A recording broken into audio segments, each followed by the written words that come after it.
Hey everyone, I hate doing this, but I've just come out of our question and answers time for our reset, and I just thought, hey, I'm going to share with those of you who couldn't make it today. So I just think that if we can't find the time for health, we will have to find time for illness, right? And this is what this reset's all about, and why I love that you've joined me on this journey to just do something that you haven't done before. If it is like just low carb eating, if it's just bringing in more healthy fats, and just concentrating on giving your body nourishment that it needs to get well. So thanks for joining. I'm really interested to hear how you go this first week of transitioning, and love you just to text me and let me know, or shout out on our page. The two things I think you can do for your health, and I mentioned this today, I did do a post up about it yesterday, is number one, committing to learning, reading, researching every day, at least 30 minutes, because, you're going to go ahead in leaps and bounds as you start to inform yourself and know what's out there, and reading health articles and learning new words. Today we're going to look at a new buzzword, autophagy, and some of you may have heard it if you've been around the keto circles for any time. But you're constantly learning, and that's what I love about the research that I do, is just always uncovering something new. And number two is, to grow and cook your own food. I think this is a really important thing for your health. And when we eat out, we don't know what we're eating, and when we buy commercially grown food, we just don't know what kind of sprays have been on it. So as much as possible, I think that it's a great health move to grow and cook your own food. So just tossing that out to start with.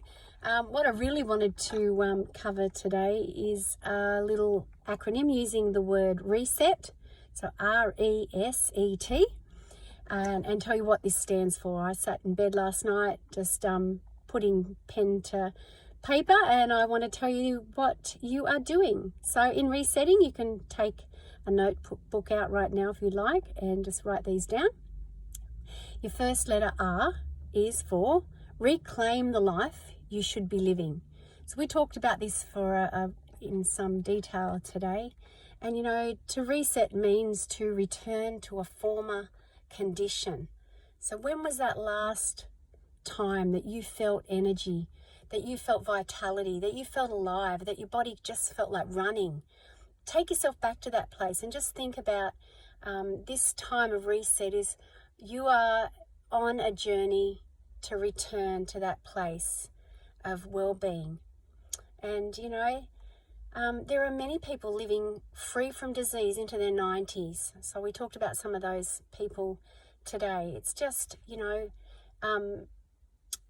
it's terrible to think that we've just used that word, it's old age, it's part of aging, and it's not really the truth. It's about being malnourished and toxic, and that's what most of us are, is why most of us are facing, many different, battling with these different diseases today. So our E stands for educate yourself and engage in a lifestyle that supports true healthcare. So we talked about this, the doctors aren't into true healthcare because they're just focusing in on really the symptoms, not the root of the cause, and treating it with generally, prescription medication. And it's not really about restoring balance to the body and addressing the issue. So, engage in a lifestyle that supports this true healthcare. And this is why I love the community and creating such, a great space for us to learn and go on this journey together. S is for stop the foods that are not serving you. And I think that's really what this reset, is focusing in on, and that is the great foods that are high nutrients and yet low sugars. That they are the inflaming foods, of course, the sugary foods.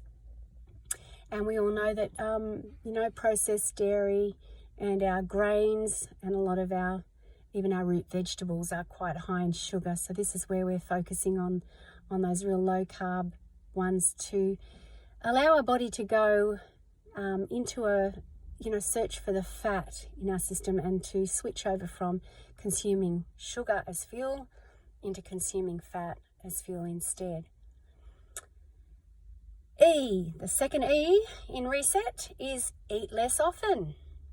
So I've done training in dozens of dietary theories, and not many people talk about this.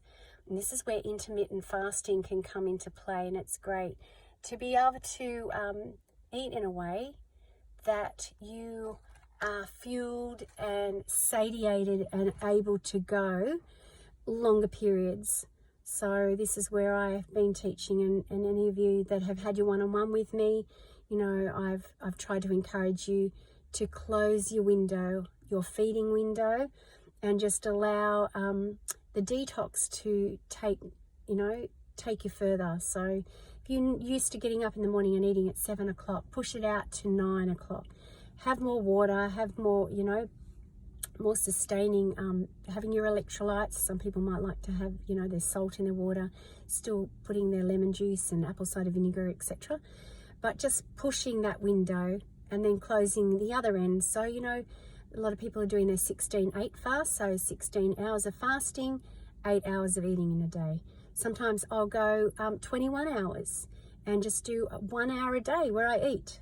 And I'm eating less often, have done this for a couple of years now, and I find it's just such the bomb when it comes to giving you more energy, more sustainable, just the fuel to go longer when you're not digesting, because digesting takes so much effort.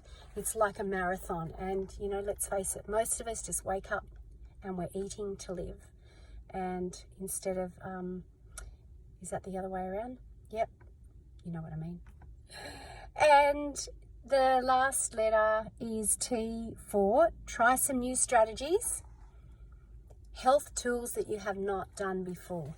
So, in this reset, I want you to think about those things. There's so many different things that you can incorporate in a daily basis without too much time, without too much cost. We've talked about some of these, and I'm just going to rattle them off really quickly because I wanted to keep this to a under 10-minute little nugget bite for you, health bite. So we've got things like colon hydrotherapy. So we talked a bit about this, colonics. I don't know if any of you are familiar with that. That's a whole nother subject in itself. Castor oil packs, there's salt flushes, there's saunas, there's charcoal, fossil shell, bentonite clay, drinking and poultices, all those things to draw out, to extract from your system and help detox. There's mono meals, so some people will even just eat one thing each time they eat. So they might just sit down and have 3 avocados, and then later on when they eat, they might just have 4 eggs.